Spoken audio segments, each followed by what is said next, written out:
Olá, vamos entrar agora com um assunto de sucessão ecológica. Bom, essa figura, ela foi, em 1961, o presidente Jânio Quadros, ele declarou o pau-brasil como árvore nacional, e o ipê amarelo, da espécie Tabebuia veloce, a flor nacional. Então, o ipê amarelo é a flor símbolo do Brasil. Vamos seguindo para a nossa sucessão. Bom, um pouco de história, do histórico, né, da sucessão. O estudo científico da sucessão, ele se iniciou no final do século XIX. O conceito de sucessão foi desenvolvido e se consolidou com Clements em 1916. Clements conceituava a sucessão como um processo altamente ordenado e previsível, onde mudanças na vegetação representam a história de vida de uma comunidade vegetal. Para ele, uma comunidade vegetal é como um organismo que nasce, cresce e atinge a maturidade e morre. Para ele, Clements, de diferentes formas, as comunidades convergem através da sucessão em direção a uma vegetação clímax, com características unicamente definidas pelo clima regional. Então, Clements acreditava que o processo de sucessão era influenciado exclusivamente pelo clima regional. Mas Gleason e Transley criticaram as ideias de Clements. Eles acham que as espécies têm um comportamento individualista e depende do acaso. Eles acreditam que outros fatores, além do clima, como rocha de origem, posição topográfica, podem também determinar o desenvolvimento dessa vegetação, ou seja, direcionar, né, o processo de sucessão. Glenn e Lewis, em 1992, eles criticaram muito e eles acreditam, né, que dificilmente uma comunidade vegetal ela entra em equilíbrio de clímax. Por quê? Porque ele achava que acontecem, né, muitos distúrbios que podem redirecionar o processo de sucessão, fazendo com que essa vegetação nunca alcance o clímax, né, que é o equilíbrio perfeito. Então, Glenn e Lewis, eles reposicionaram-se com relação ao processo de sucessão. Muito bem. E as florestas, elas precisaram ser identificadas claramente. Então, a Lei 11.428, de dezembro de 2006, que chamada Lei da Mata Atlântica, ela definiu características de uma floresta primária e de uma floresta secundária. E também definiu os estágios inicial, médio e avançado de um processo de sucessão.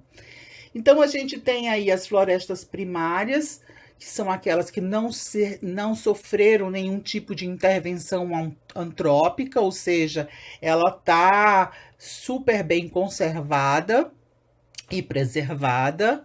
Já as florestas secundárias são aquelas que sofreram algum tipo de perturbação e ela se encontra em algum processo, né, em algum estágio de regeneração. Então, isso classifica as florestas entre primárias e secundárias.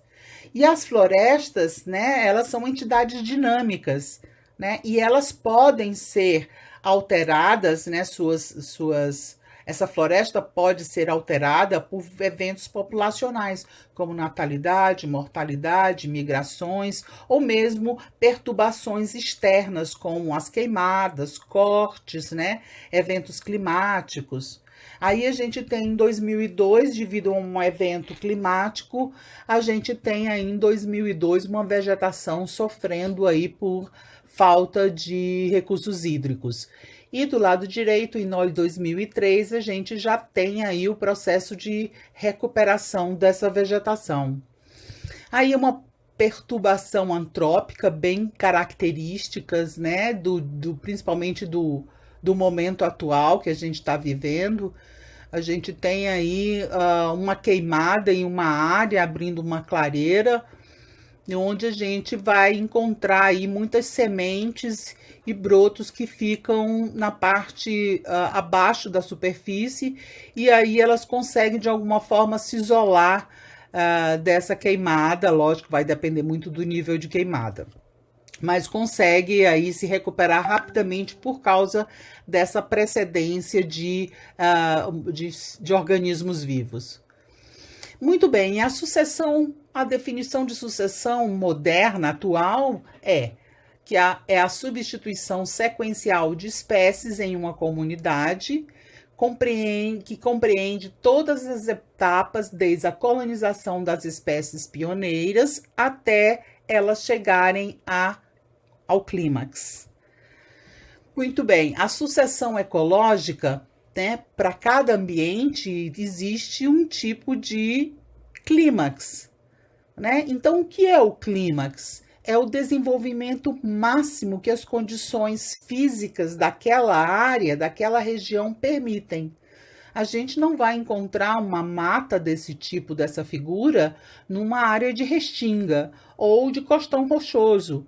Então, para cada bioma, a gente tem uma característica peculiar de vegetação.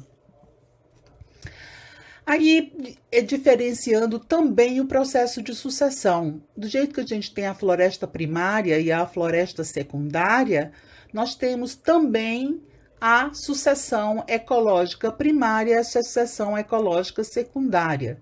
É dita primária quando você tem aí uma rocha, né, exposta, onde você não encontra nenhum solo que possa suportar uma vegetação. Então, grandes agressões como extração de minérios, né, derramamento de larvas, elas fazem com que o solo fique praticamente estéril, desabitado totalmente.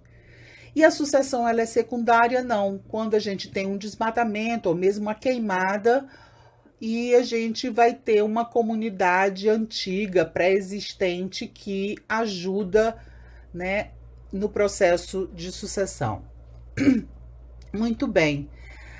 Uma sucessão primária, os primeiros seres vivos que se instalam, né, numa sucessão primária, que a gente tem, por exemplo, uma rocha nua, a gente vai encontrar os líquens, né, que são organismos que podem ali colonizar rochas e assim, através dos seus ácidos orgânicos, eles vão solubilizando essa rocha. A solubilização é como se fosse a intemperização, que a intemperização vem daí das condições climáticas. Já a mineralização dessa rocha vem aí através dos organismos pioneiros, né? E a morte desses organismos pioneiros, ela vai permitir o aparecimento de outros vegetais, como por exemplo os musgos. E aí a morte dos musgos vai possibilitar o aparecimento de espécies maiores, como a bromélia e as gramíneas. E aí o processo de sucessão vai acontecendo. Aí a gente tem um exemplo, né, de condições que levam ao processo de sucessão primária: afloramento de rochas, escorrimento de lava, planícies de pedra-pomes por erupção vulcânica, enfim. E a sucessão secundária, né? Como eu falei, essa sucessão secundária se caracteriza pela presença de organismos pré-existentes, né? Que eles foram eliminados, né, por algumas condições como glaciações, incêndios, né, erosão, ou causas antrópicas como fogo, né, que a gente já mostrou ali.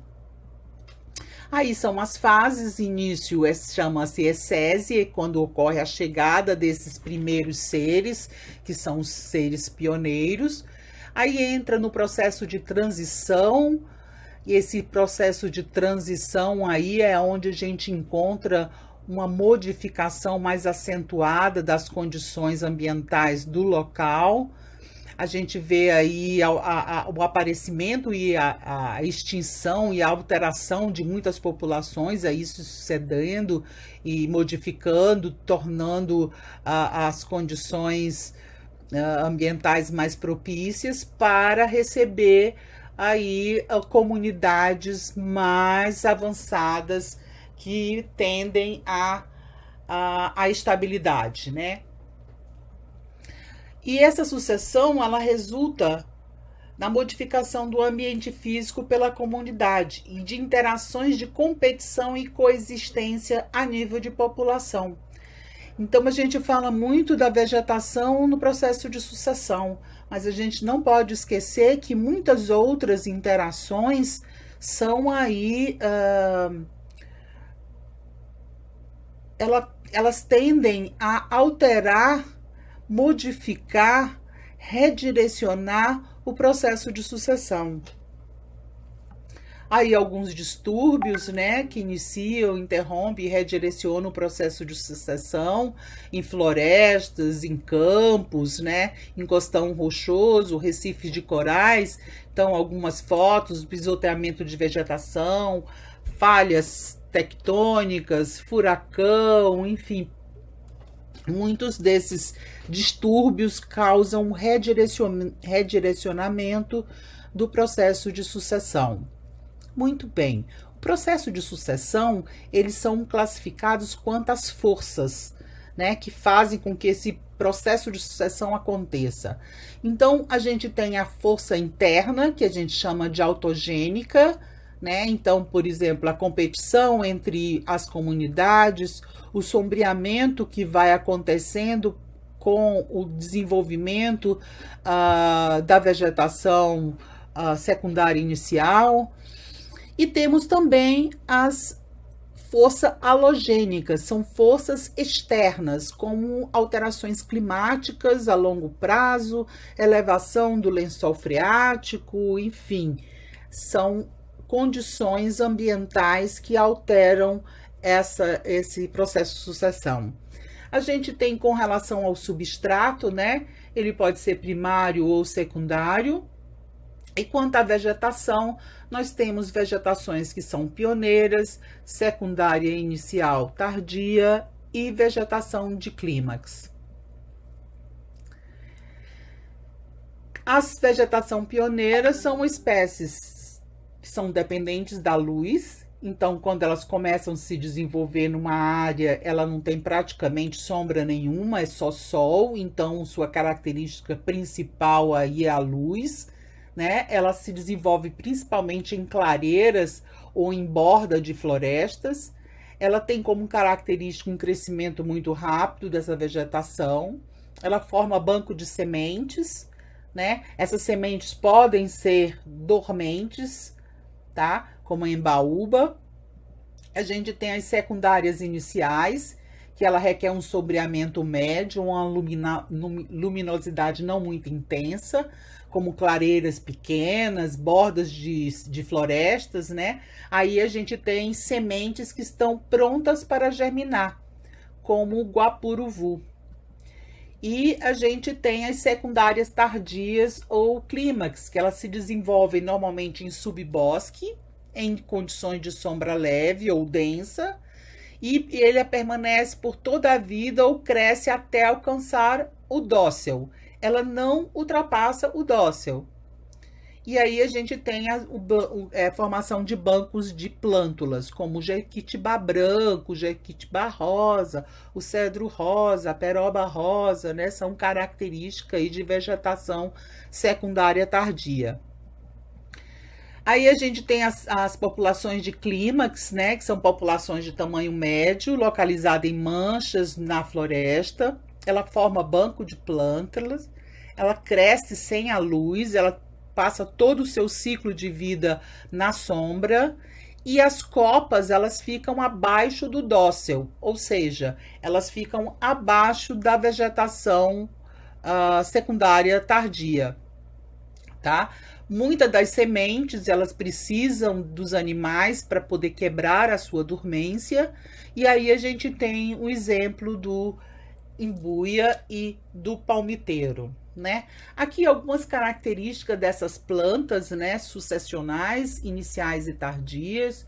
Aí a inicial elas formam muitas sementes, ela tem um tamanho de semente pequena, o tipo de dispersão é por vento, presa a animais, a viabilidade de sementes longa, latente no solo e assim vai. Então nós temos aqui algumas características bem interessantes aí sobre as plantas de sucessão inicial e tardia. Aqui outra tabela onde eu mostro aí os grupos ecológicos de vegetação, né? Vegetação pioneira, secundária inicial, secundária tardia e de clímax, e algumas características aí. E eu lanço para vocês aí a pesquisa para que vocês descubram o que é uma dispersão zoocórica, o que é uma dispersão barocórica, o que é uma dispersão anemocórica. Quero saber na próxima aula. Aqui a gente tem os tamanhos das sementes, a dormência, aquelas que são induzidas pelo fogo, aquelas que não têm dormência. Enfim, várias características relacionadas ao ciclo de vida das árvores e seus grupos ecológicos. Aqui eu coloquei os agentes dispersores e as plantas que elas fazem a dispersão. Sempre lembrando que nós temos aí a ação dos agentes dispersores, que são os animais, diretamente relacionada com as suas plantas. Então eu preciso dos dispersores para que as plantas consigam rebrotar e se desenvolver. Existem muitas espécies que não permitem ou que dificultam o estabelecimento do processo sucessional. Aí nós temos como, por exemplo, a leucena, né? A leucena ela libera muitas substâncias fenólicas com ação alelopática, ou seja, ela impede o crescimento de outras plantas ao seu redor, porque ela libera essas substâncias que inibem o crescimento de outras plantas.